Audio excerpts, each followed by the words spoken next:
Are we okay? We got to fucking... We've got to do the fucking... shit that we for fucking drug abuse. No!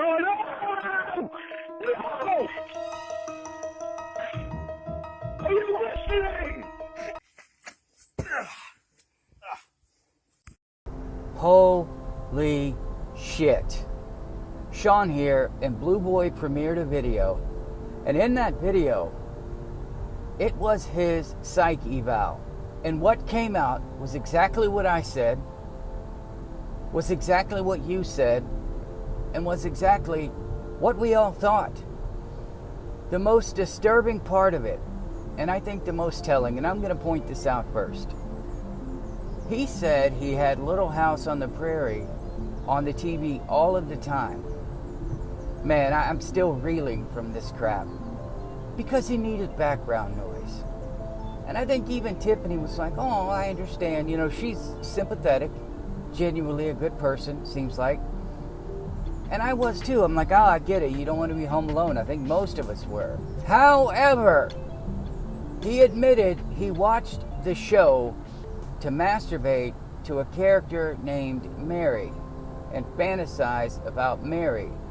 I talked about what he would do if he had superpowers. He would isolate himself. That is his dream back then, when the times were different. And him marrying her might have been acceptable. Hell, it would have been acceptable. So Lorne Armstrong now technically has a young girl in his trailer at all times. Not only did that come out, but it came out and he admitted that he fantasized about a 9-year-old girl that was singing the national anthem. He masturbated to girls that were way too young for him to be fantasizing about.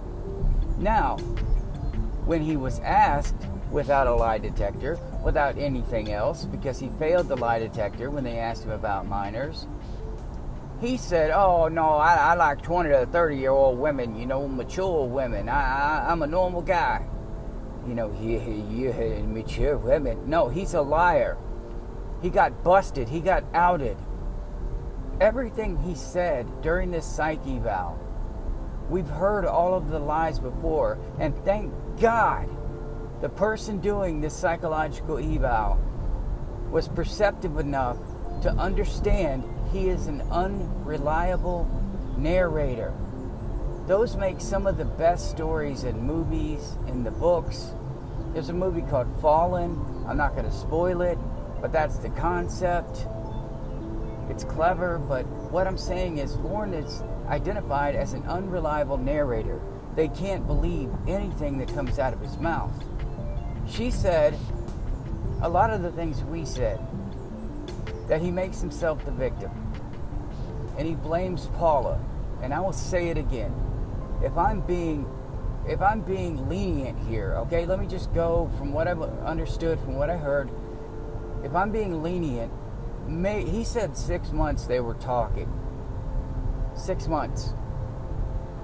If I was headed to a relationship with someone, and I knew I was headed to a relationship with someone, and we were talking for 6 months, something would have happened. But nothing happened, Lorne. Nothing happened. You were introduced to her. You were on the peripheral. Sorry about that. Some psycho just floored it past me, and whoo! You were on the peripheral. Lorne, you were on the outside. You were bouncing on the edge of a hole in the edge. But that's the way he thinks. He told this actual, I'm going to guess it's a psychologist who was doing this eval, that Paula was the reason for all of his troubles. That Paula was why he didn't trust anyone. They called him hypervigilant. I had called him hypervigilant. He's someone who's dangerous. And if you read into what she was saying, she used the word sensitive, which would usually mean triggered easily. And we talked about what would happen if Lorne snapped. There was so much in there to unpack. So much that she identified that we already knew. Just the fact that Lorne admitted he was on the internet looking at girls between the ages of 10 to whatever it was to masturbate, that shuts down any of his bullshit that he tries to push on us.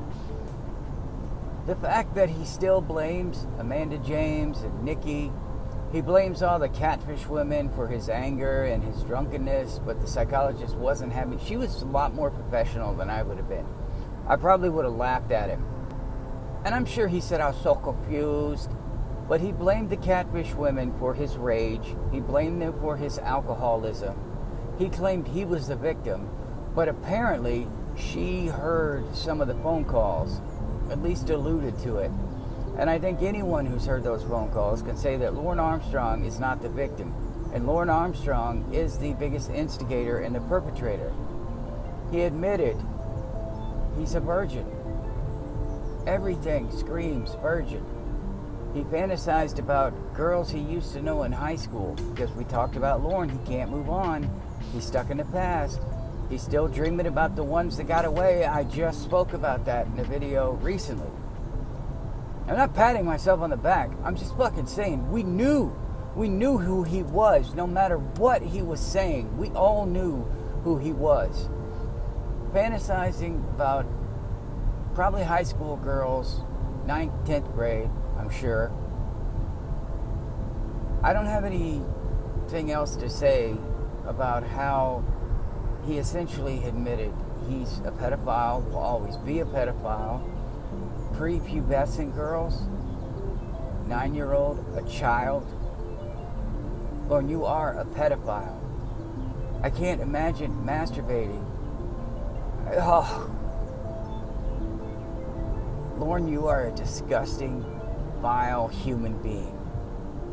You are everything that's wrong with the human race wrapped up into one giant piece of crap.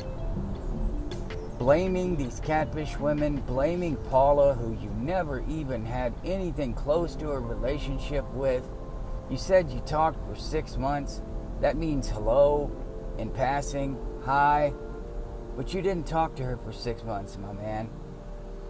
So what we found out, I'm just going off this is my initial thoughts. We found out that he hasn't changed. He still blames others. He blames Amanda James, Paula.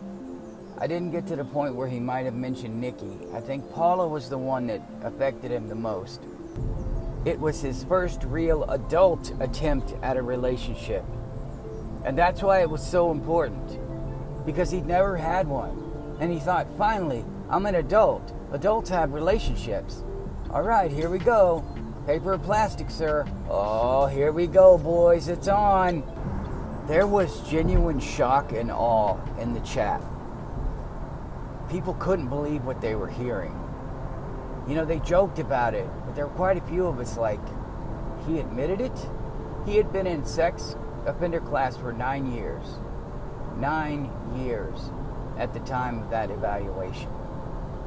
So he has not changed. It didn't work. It didn't help him at all. And I told you, no matter what you do, you can't change these pedos. They're going to be attracted to what they're attracted to. Tiffany even told him that. You don't have to be a psych or have any kind of degree to understand basic human nature. I'm not all of a sudden going to go, you know what? I don't like Russian girls.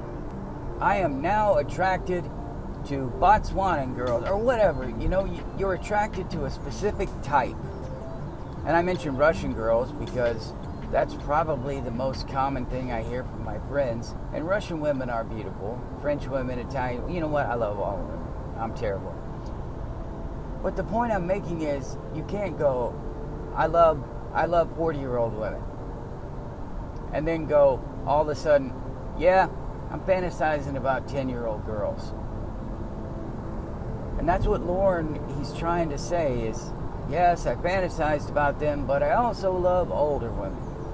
I think Lorne likes older women for the idea of companionship. I think the older women They're companions to him. They're caregivers. But the 13-year-old, the 9-year-old girl, the girl on Little House on the Prairie, those are his little child brides, his little sex toys. And I know that's gross.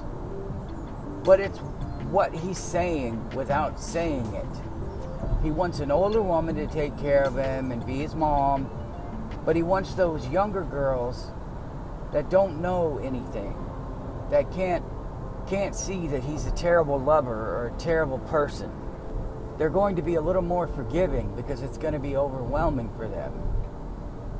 Lorne, knowing what I know now, you are a giant piece of dog shit. There is nothing redeeming about you. I talked about your self-worth. I talked about all of that. I made a video on it. And she agreed. You don't know how to look at yourself in a realistic way. And she called you out on it. But you haven't changed. You blame everyone else. You made yourself the victim. About halfway through, it started to sound like you were the victim with the things you were saying. And quite honestly, Lorne, you are a victim of your own actions. So yes, maybe you are a victim. But you, Lorne, are the perpetrator. This video is like one of those hot takes. When someone comes out of a movie theater and they give their initial thoughts on a movie because it's fresh in their mind. It was like a friend of mine said when he came out of Man of Steel and Batman v Superman. He's like, I could not believe what I was seeing on the screen. I was in shock. It was so terrible. Well, I'm listening to this and I was in shock because I never expected it to be on paper anywhere that Lorne Armstrong admitted to fantasizing and masturbating to children. I love children. I protect children. I just don't understand why I was so confused at the time. But Lorne, you weren't confused at the time. You're not confused anymore because you're still doing it. Because you are an unrepentant pedo and someone that needs more imprisonment, more therapy. You need somebody to monitor you, a sponsor, because if you don't have it, Lorne, you're going to end up with one of these evals again where they're talking about this stuff.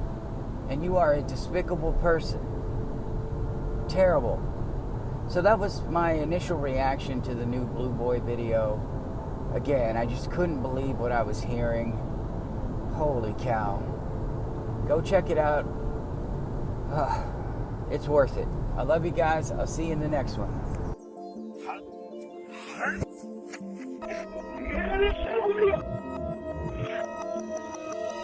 Yeah,